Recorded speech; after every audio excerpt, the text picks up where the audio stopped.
Hello friends, कैसे हैं आप सब लोग। आज मैं अपने इस ऑडियो में बात करना चाहूँगी the power of your subconscious mind and how it become activate when the kundalini activates. जब कुंडलिनी जागरण होता है तो हमारा सबकॉन्शियस माइंड फिर से एक्टिवेट होता है। ये क्यों होता है, आज इसके बारे में हम बात करते हैं। देखिए, सबकॉन्शियस माइंड के ऊपर बहुत सारी किताबें लिखी गई हैं जहाँ कितना ये पावरफुल है ये बताया गया है। हमारे 3 तरह के माइंड होते हैं, conscious mind, subconscious mind and unconscious mind. Conscious mind जो हम पूरे दिन भर करते रहते हैं, जो भी काम कर रहे हैं हम कॉन्शियसली कर रहे हैं। सबकॉन्शियस माइंड क्या होता है, ये एक छोटे बच्चे की तरह, एक टेप रिकॉर्डर की तरह है। कुछ भी इससे छुपता नहीं है, सब कुछ ये रिकॉर्ड कर लेता है। हमारे सबकॉन्शियस माइंड में जब बोलते हैं ना past life regression therapy, because our subconscious mind is connected to universe, it knows everything about you. Although मैं ये नहीं कहती हूँ कि हमें नेचर के अगेंस्ट जाके उसको जानने की कोशिश करनी चाहिए। ठीक है, इस जीवन की यादें परेशान करती हैं, उससे आप उभर नहीं पाते। पुराना कुछ याद आ जाए तो उससे कैसे उभरेंगे। इसलिए नेचर ने अगर ये डिसाइड किया है कि हमें पास्ट का नहीं पता चलना चाहिए, तो मैं यही कहूँगी कि डोंट टच इट। क्या होता है, हमारा जो सबकॉन्शियस माइंड होता है इसकी कुछ प्रॉपर्टीज़ हैं। ये सब कुछ रिकॉर्ड कर लेता है, ये हमेशा अवेक रहता है, जब हम सोते भी हैं तब भी। ये हमारी हैबिट्स को बिल्ड करता है। जैसे मैंने अपने कई ऑडियोज़ में बताया है कि रिकरेंट पैटर्न्स आते हैं, तो कॉन्शियसली तो हम करके भूल गए, लेकिन हमारे सबकॉन्शियस माइंड, उस टेप रिकॉर्डर ने उसको रिकॉर्ड कर लिया। तो जब तक हम अपने रिपीटिंग पैटर्न्स को ब्रेक नहीं करना चाहते, तब तक हम consciously unconsciously, that is our subconscious mind, हम उन्हीं पैटर्न्स को रिपीट करते हैं। ठीक है, इसकी कोई लैंग्वेज नहीं होती है, साइन एंड सिम्टम्स के थ्रू हमें बताता है, जैसे रिकरेंट पैटर्न्स के थ्रू, या ड्रीम्स में ये हमें कुछ सिचुएशंस दिखा के हमारे सबकॉन्शियस माइंड को डायरेक्ट करने, हमारे कॉन्शियस माइंड को डायरेक्ट करने की कोशिश करता है इन वेकनिंग लाइफ में। ये बहुत सारी चीज़ें कर सकता है एक साथ, इसको कोई लॉजिक नहीं होता है। ठीक है, इसको कुछ नहीं पता होता, आप बच्चे को जो फीड कर दो वो रिकॉर्ड हो जाता है इस तरह से। आप चाहें तो मेरी किसी ऑडियो को देख सकते हैं, उस ऑडियो में मैंने बताया भी है कि किस तरह से हम अपने सबकॉन्शियस माइंड को हील कर सकते हैं। दोस्तों, मैं आजकल एक बुक पढ़ रही हूँ जिसका नाम है जीवात्मा जगत के नियम, the law of the spirit words. ये बहुत ही ज़्यादा वर्ल्ड फेमस बुक रही है, और मैं आप सबको बोलूँगी कि आप ये ज़रूर पढ़िए। इसमें मैं कोई भी पेड प्रमोशन के लिए नहीं बोल रही हूँ। जितने भी लोग स्पिरिचुअल जर्नी में हैं, जो अध्यात्म की तरफ रुचि रखते हैं, इसमें बहुत कुछ दिया हुआ है, बहुत कुछ। मैं अभी इसे पढ़ ही रही हूँ, मैंने कंप्लीट नहीं की है। आप चाहें तो मैं इनके कुछ इम्पॉर्टेंट चीज़ें आपको ऑडियोज़ में सुनाया करूँगी, सो दैट आप सबको भी एक नरेशन हो, मार्गदर्शन हो। इसमें भी सबकॉन्शियस माइंड के बारे में बहुत कुछ लिखा हुआ है, हमारा अवचेतन मन कितना इम्पॉर्टेंट है वो लिखा हुआ है। सो प्लीज़ इस बुक को ज़रूर पढ़िए, गो थ्रू कीजिए। और आई थिंक इस बुक को अच्छे लोग या भली आत्माएं जो स्पिरिचुअल जर्नी में है, उनका ही इसकी तरफ थोड़ा रुझान बढ़ेगा, क्योंकि इसमें बहुत कुछ ऐसा लिखा हुआ है जो हमारे लिए जानना बहुत ज़्यादा ज़रूरी है। बहुत कुछ है, मैं एक ऑडियो में, एक वीडियो में नहीं बता सकती हूँ।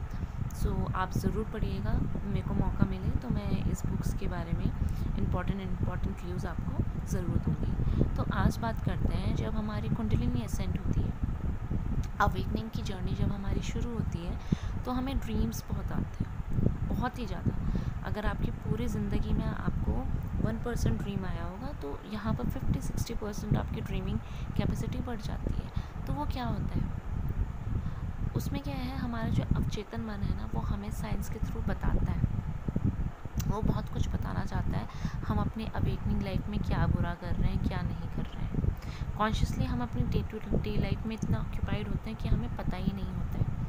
हमारा अवचेतन मन हमारे पिछले जन्मों का भी सब कुछ जानता है, इस जन्म का भी सब कुछ जानता है। तो हमारे रिपीटिंग पैटर्न्स या आगे क्या होने वाला है, हमारे क्या कोई भी चीज़ें, वो हमें बताने की कोशिश करता है। इसलिए जैसे हमारी अवेकनिंग क्या है, awakening is the opening door to your awakening series and your spirituality, is the opening door of your subconscious mind. जब बच्चा पैदा होता है, इस जीवात्मा जगत के नियम में भी ये बताया गया है, मैं आपको अपने नेक्स्ट ऑडियो में भी ये बताऊंगी कि जब बच्चा पैदा होता है, जब वो छोटा होता है बहुत, तो उसको सब कुछ पता होता है, वो कनेक्टेड होता है ईश्वर से, वो अपने पिछले जन्मों की बातें याद रखता है। लेकिन जैसे जैसे वो इस दुनिया में आता है और इन दुनिया में रम जाता है, तो वो इसी में खो जाता है। ये इल्यूज़न ही इतना तगड़ा है। सो वो जब इतना खो जाता है और धीरे धीरे, जैसे आपने बोला होगा, जब भी हम कुछ गलत काम करते हैं, पहली बार करते हैं, हमारी आत्मा आवाज़ उठाती है, तुम ये गलत कर रही हो, या तुम ये गलत कर रहे हो। लेकिन धीरे धीरे जैसे जैसे आप उस चीज़ को रिपीटेटिवली करते हो, तो आत्मा आवाज़ देना बंद कर देती है, क्योंकि आपको अपने सबकॉन्शियस माइंड की तो सुननी है नहीं।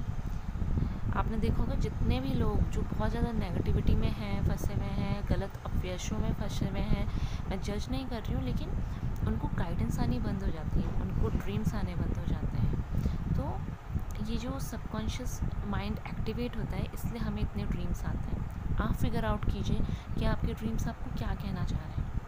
इसलिए अवेकनिंग की जर्नी में स्टार्टिंग में इतना ज़रूरी हो जाता है कि आप सुबह अपने ड्रीम को जनरलाइज़ करो, क्योंकि ये ड्रीम्स क्या होता है मैं आपको बताना चाहूँगी। अब ये ऑडियोज़ वही लोग सुनते हैं जो अध्यात्म की जर्नी में है। मेरी उस लिस्ट में बहुत ज़्यादा लोग नहीं हैं, और ना ही मेरा ये इंटेंशन है कि मैं बहुत ज़्यादा क्राउड को इकट्ठा करूँ। मेरा यही है कि मैं जो भी अपने तरफ से नॉलेज शेयर कर रही हूँ, उससे किसी का भला हो सके, और जो भी ये सुन रहे हैं वो अगर उनमें से एक या दो भी इस चीज़ को फॉलो करता है और अपनी लाइफ में चेंज लेके आ सकते हैं, तो मैं अपने आप को बहुत ज़्यादा ग्रेटफुल समझूंगी। तो क्या होता है कि हमारा अवचेतन मन सुप्त हो जाता है जब हम अपने अवचेतन मन की सुनना बंद कर देते हैं, और फिर क्या होता है, हम उसी डार्क साइकिल्स में फंसे होते हैं, उसी रिपीटेटिव पैटर्न में फंसे होते हैं। तो जैसे हमारी अवेकनिंग होती है, असेंट शुरू होती है कुंडलिनी शक्ति किसी भी झटके का कारण, तो वो dark night of the soul जो आता है, वो इसलिए ही आता है ताकि आपकी जो ये सबकॉन्शियस माइंड है वो ओपन हो सके, वो आपको गाइड कर सके, आप सबसे पहले सेल्फ रियलाइजेशन में आ सकें। हम जब दूसरों के साथ बुरा करते हैं, आपने खुद देखा होगा, जब कोई हमारे साथ बुरा करता है, वो चाह के भी हम भूल नहीं पाते, लेकिन जब हमने किसी के साथ बुरा किया होता है, तो हम उसको याद करना तो दूर, हमें रियलाइज़ भी नहीं होता है कि हमने किसी को दुख दिया है। लेकिन जैसे दोस्तों हम अवेकनिंग की जर्नी में आते हैं, तो हमारी रियलाइजेशन पावर बहुत बढ़ जाती है, हम एम्पैथ बनने लग जाते हैं। तो ये सब इसलिए ही होता है ताकि रियलाइजेशन होगा, तभी हम बदलने की कोशिश कर सकते हैं, अपने आप को बदलेंगे तभी आप औरों में भी चेंजेस लेके आ सकते हो। सो ये बहुत ब्यूटीफुल जर्नी है, लंबी जर्नी है, ऐसा नहीं है कि एक दिन में सब कुछ बदल जाएगा। ठीक है, मैंने एक ऑडियो में ये बहुत अच्छे से बताया है कि हाँ, और वन मोर थिंग मैं ये भी बोलना चाहूँगी, ये थोड़ा ऑडियो काफ़ी बड़ी होती जा रही है, उसके लिए मैं सॉरी चाहूँगी आप सबसे, लेकिन मैं ये बोलना चाहूँगी कि जब हम अवेकनिंग के प्रोसेस में आते हैं, क्योंकि स्पिरिचुअलिटी का एक लेसन है जो आत्मा सबसे लास्ट में लर्न करती है, उससे पहले वो कर्म बंधनों में फंसी हुई होती है। तो हमने बहुत सारे जन्म लिए हैं, और इतने जन्म लेने के बाद एक ही माउंटेन ऑफ कर्मा जुड़ जाता है। ऐसा नहीं है कि अवेकनिंग के बाद आपको लोग नहीं मिलेंगे, आपकी किसी से लड़ाई नहीं होगी, आपको सुख और दुख का बोध नहीं होगा, आपको होगा, लेकिन आप समझोगे कि ये आप ही का कर्म है, कहीं ना कहीं आप रिलीज़ कर रहे हो। ठीक है, accept it, whatever is coming from your side, whatever is coming to your side, accept it. इसे बोलते हैं कि जो पास्ट में हुआ वो अभी घटित हो रहा है, आप उसे एक्सेप्ट कर रहे हो। अब आप क्या करोगे, डेफिनेटली आप वो नहीं करोगे जो आपने पास्ट में किया, जिससे ये चीज़ फिर से रिपीट ना हो। Set yourself free, set other soul free, and don't repeat the old pattern again. हम यहाँ धरती में प्रेम को बढ़ाने आए हैं, कंपेनियनशिप को बढ़ाने आए हैं, हेल्प करने आए हैं, दूसरों को पेन देने, किसी को नीचा गिराने, किसी के आध्यात्मिक ग्रोथ को रोकने नहीं आए हुए। We all are spiritual human beings. हाँ, जिनका सबकॉन्शियस माइंड एक्टिवेट हो गया है, जो ये रियलाइजेशन की जर्नी में है, जो कुंडलिनी एसेंशन की जर्नी में है, वो ये बात समझ पाते हैं। जो नहीं समझ पाते हैं उनके लिए ना सबकॉन्शियस माइंड मैटर करता है, ना कॉन्शियस माइंड मैटर करता है, ना स्पिरिचुअलिटी मैटर करती है। और ऐसे जिनके लिए मैटर नहीं करता, उनसे घृणा करने की ज़रूरत नहीं है, उनको धिक्कारने की ज़रूरत नहीं है। उनके लिए प्रे कीजिए कि उनकी लाइफ में भी ऐसे इवेंट्स आएँ कि वो समझें, रियलाइजेशन की जर्नी में आए, क्योंकि ये आत्मा का सबसे बड़ा पर्पस है कि वो रियलाइज़ करें अपना ट्रू कनेक्शन गॉड से। I hope you like my video. Thank you very much. Take care.